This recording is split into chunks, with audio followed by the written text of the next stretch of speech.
What if I told you the difference between beginner and elite climbers isn't just strength, it's the ability to work off the holds they're grabbing onto. Today, we're taking you through the full progression of outdoor bouldering from V0 to V14 right here in Targasonne, our home bouldering area in the French Pyrenees. We'll look at the size of the climbing holds, how the movement changes, and why each grade demands something totally new, from footwork and body tension to raw finger strength. Some of these holds are generous, some barely exist, and by the time we reach V14, well, you'll just have to stick around and find out. So let's start simple. Here's what a V0 looks and feels like.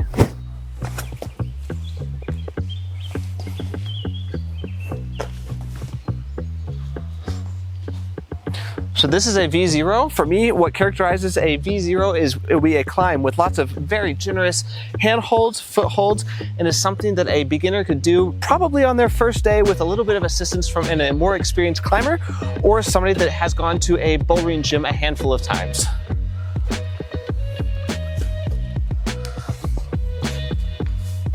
This one is a V1. There are still good holds and good foot, but it's a bit harder than the first one, and you have to move a bit more your feet to find the way to climb the boulder. I think with someone helping you to find where to put your feet and how to move your body, you can still do it on your first day climbing.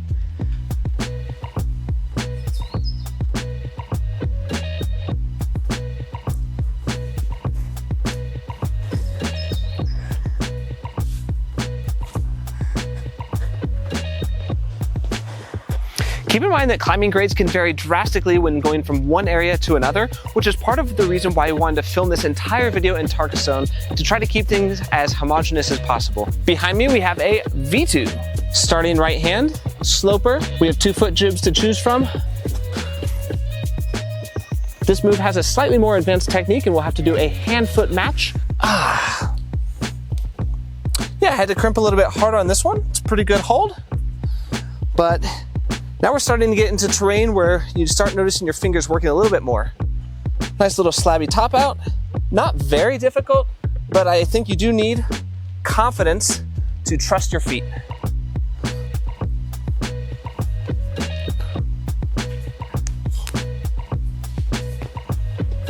This one was the V3.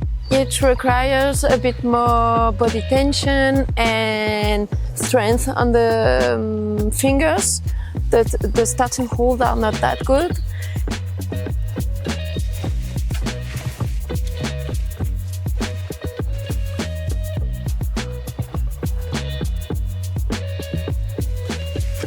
And this is the top out. Those are the holes for the top out. They are not that good for a V3. And the top out require more biceps because the feet are under the roof. Now we're entering the territory where I don't think the climb behind us being a V4 is something that you would be able to do on your first day of climbing, and probably not even your first day of outdoor climbing unless you've had a lot of experience indoors. This is where a lot of climbers are also going to encounter their first plateau, trying to break into that V4 or V5 range. At the V4 level, we'll often find boulders where the handholds become significantly smaller, as we can see with this left hand crimp, which is about a half pad. And we have another crimp here. The feet are relatively good, but as the handholds are much smaller, you do have to put a lot more weight on your feet. So if your footwork is lacking at this level, you're going to find it quite difficult.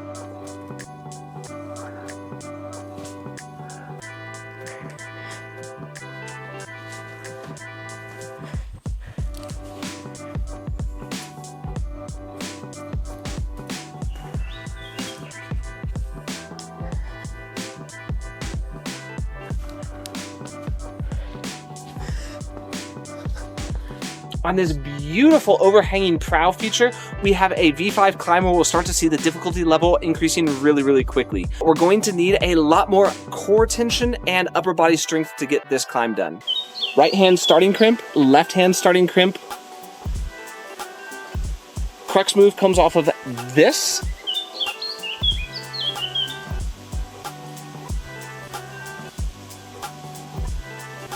But we can see just how steep overhanging this is. This is just about a horizontal roof. Hidden side pull sloper. And glory jug to finish the top out. This king line is a hard V5 or entry-level V6. Unlike some of the climbs we'll see later in this video, I think this is actually pretty tricky for the grade that it gets just because of the height factor. The crux move comes really high off the deck on a slopey crimp just before going out to the upper lip. The starting jugs are the largest handholds of the climb. After making the first few moves, you're basically working off of tiny little foot jibs and handholds that are kind of comparable to this little crimp. Half of this boulder is staying calm as you move higher up the boulder because it gets really high.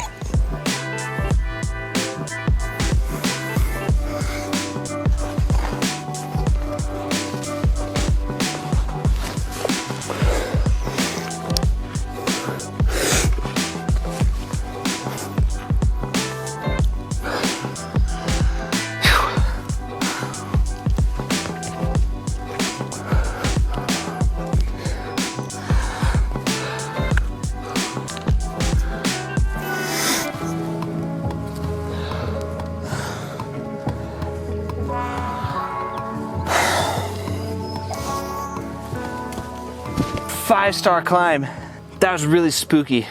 This boulder problem is a hard V6 or entry-level V7. It's actually a Targasonne classic that isn't on my list yet.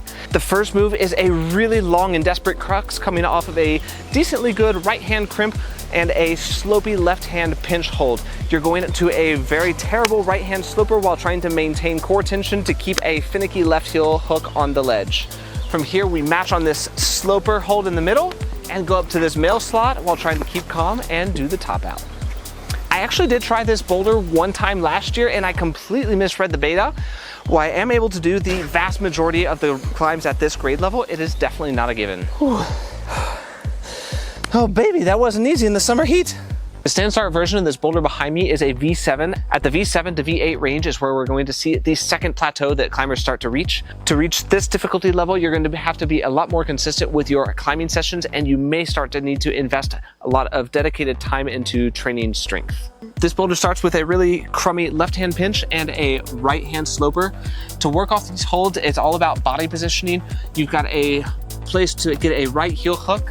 And if you look down at these feet are much smaller than what we saw on the other climbs at easier grade levels. We've got another right hand sloper and then a left hand open 3-finger dish that gets about the first full pads for these 3 fingers. The crux of this boulder is then actually doing a mantle and getting all of your weight on this right heel and pulling up to 2 holds that are quite tiny. So not only are we needing a lot of strength in kind of the shoulder muscles to work off the slopers, but you need to have the technique to trust a heel hook and find the body positioning. This boulder is a V8. Those are the start and hold of the boulder. You have to move your feet quite well to cross over this one and reach this one, which is good. And then there is the tricky move of the boulder.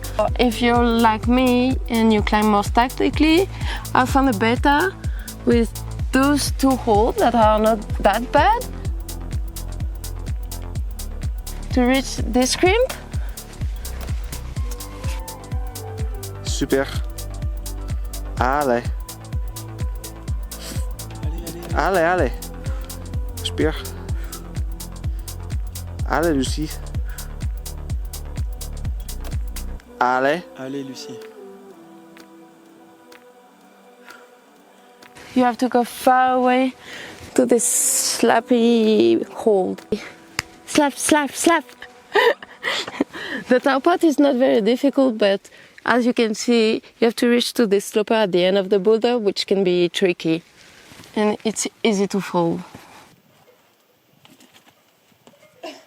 le genou. Future Alex here. The support you guys have shown our channel over the past few months has been absolutely incredible. Lucy and I have officially made it our goal to try to hit 5,000 subscribers. If one of our videos has vibed with you, consider hitting that subscribe button. A little love goes a long way. Now, back to the video. These are going to be your starting holds on a V9 Moonboard style boulder problem that is all about finger strength. Left foot to start, and you're going to do a big Gaston move. You have an intermediate here and going out to this jug. We work off of this jug to go into the crux, which is crossing over to this micro crimp here. That's about a half pad. you've got a really tiny kind of 6mm slopey micro crimp that you're gonna grab as an intermediate before you bump up to this crimp up here. This crimp is also quite sharp. If you catch that crimp, the boulder is finished. You have an easy top out. This beautiful highball behind me is a V10. This is where I think we're gonna start to see the third plateau that we'll talk about in this video. To enter the double-digit boulder is where we're going to see climbers needing to start to invest a lot of time training specifically for not only finger strength, but other aspects of your climbing, such as core tension, shoulders, biceps, pulling power. This boulder starts on a 35-degree overhang with a very, very slopey right-hand pinch and a half pad left-hand crimp. As you start to climb out this overhang, you're gonna notice that we start to have very, very tiny feet that require a lot of body tension and precision. Working through this crimp rail requires a lot of finger strength. The crimps are in cut. This first one is about half pad, but then the second one is probably about 10mm. Again, working off of really crummy feet and making a giant cross to another half pad 10mm crimp. From here, you need to trust a high right foot and then go out to slopers. In a perfect world, when we're grading boulders, we're not taking into account the height of the boulder problem, but this boulder does require a little bit of that psychological aspect because you do have a little bit of a spicy move going up top for the final jug.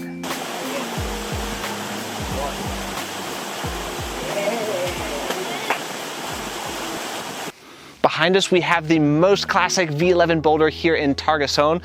Being a traverse climb with more than 15 movements, I think that you actually could probably do this climb theoretically if you can do at least a V8 or V9 boulder. The crux of this boulder is getting all the way to the end without getting too pumped to fall on the last move. The boulder has a pretty physical start coming off of a nice, generous undercling before going through 2 smaller jugs. From here on out, it's basically all about crimping. As we're working outright, this is gonna be the smallest hold on the entire rock climb. And it is extremely sharp. Unfortunately, this boulder did actually break earlier this year. There was a really good hold here, but there are still multiple other baiters that make it possible. As we continue to work out left, we have 2 pretty good, almost full pad crimps, but don't let that fool you because this part of the boulder has almost a 35-degree overhang. The last part of the boulder works off of this tiny crimp before coming into a good mail slot, but this is where we notice the difference between if you're gonna actually send or if you're gonna fall, because we've done a whole lot of moves at this point, and there's a tricky section with very low and glassy feet. The kind of heartbreaker move is making a final dyno out to this jug. From here on out, it's a V2 finish, and celebrate if you're not too pumped. This beautiful UFO-shaped boulder has a line that's given a hard V12 grade rating or low-end V13. This boulder packs in a ton of punch in just 5 or 6 moves, starting off of these 2 full pad underclings, but you can see that this is a horizontal roof. From these 2 underclings, we make a dynamic no-foot move out to this pretty good in-cut hold, before bumping up to a slightly worse half pad crimp. The crux of this boulder is swinging your feet out basically to a front lever and getting a right foot onto this glassy hold here, and then making a blind toe hook that's basically all about feeling and sensation. From here, you trust your toe hook and make a huge dynamic move up to this half pad crimp before blasting off onto this final sloper. It is still possible to fall here if you've not run the top out before. This sloper is pretty bad. These holds are baking in the sun pretty much all afternoon, so that kind of adds in a little bit of extra friction factor here. And one more final sloper to top out. You literally can't invent these things in Targasonne.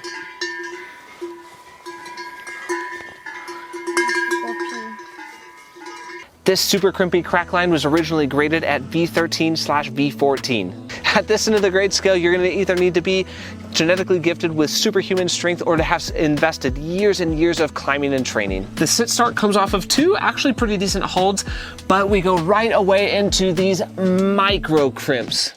The left-hand hold is probably about 10 or 12 millimeters, but this right-hand hold barely has enough space for all 4 digits and would be about an 8 millimeter crimp.